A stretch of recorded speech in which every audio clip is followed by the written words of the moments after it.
ഒരിക്കൽ ഫ്രാൻസിലെ ചക്രവർത്തിയായിരുന്ന നെപ്പോളിയൻ ബോണപാർട്ടെ വർഷങ്ങളുടെ യുദ്ധത്തിനുശേഷം ഒരു സമാധാന ഉടമ്പടിയിൽ ഒപ്പുവെച്ചു. അത് ആഘോഷിക്കാൻ അദ്ദേഹം ഒരു വലിയ പാർട്ടി നടത്താൻ തീരുമാനിച്ചു. പാർട്ടി മാത്രമല്ല, ഒരു മുയൽ വേട്ടയും. അദ്ദേഹത്തിന്റെ ആളുകൾ ആയിരക്കണക്കിന് മുയലുകളെ കൊണ്ടുവന്നു. കൊട്ടാരത്തിന് പുറത്ത് വേട്ടയാടൻ ഒരു മൈതാനം ഒരുക്കി. നെപ്പോളിയൻ കോട്ടും ബൂട്ടും ധരിച്ച് തന്റെ റൈഫിളുമായി വേട്ടയാടൻ അഭിമാനത്തോടെ വന്നു. ആശയം ലളിതമായിരുന്നു: മുയലുകളെ തുറന്നുവിടുക, നെപ്പോളിയനും സംഘവും അവയെ വേട്ടയാടുക. പക്ഷേ ഒരു പ്രശ്നമുണ്ടായിരുന്നു. ഇതിന് ചുമതലയുള്ള ആളുകൾ കാട്ടുമുയലുകളെ പിടിക്കുന്നതിനു പകരം അവർ മനുഷ്യരുമായി ഇണങ്ങുന്ന ഫാം മുയലുകളെയാണ് കൊണ്ടുവന്നത്. കൂടുകൾ തുറന്നു. പക്ഷേ മുയലുകൾ ഓടിപ്പോകുന്നതിനു പകരം അവർ നെപ്പോളിയന്റെ അടുത്തേക്ക് ഓടിട്ടി. നൂറുകണക്കിന് മുയലുകൾ ചക്രവർത്തിയുടെ നേരെ പാഞ്ഞു. ആദ്യം അവർ അത് കണ്ടു ചിരിച്ചു. എന്നാൽ താമസിക്കാതെ മുയലുകൾ അവരെ വളഞ്ഞു. മുയലുകൾ നെപ്പോളിയന്റെ കാലുകളിൽ കയറാൻ തുടങ്ങി.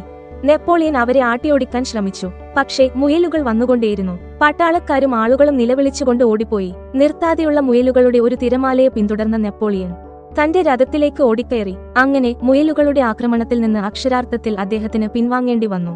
യൂറോപ്പിലുടനീളം സൈന്യങ്ങളെ പരാജയപ്പെടുത്തിയ നെപ്പോളിയൻ അങ്ങനെ മുയലുകളാൽ പരാജയപ്പെട്ടു.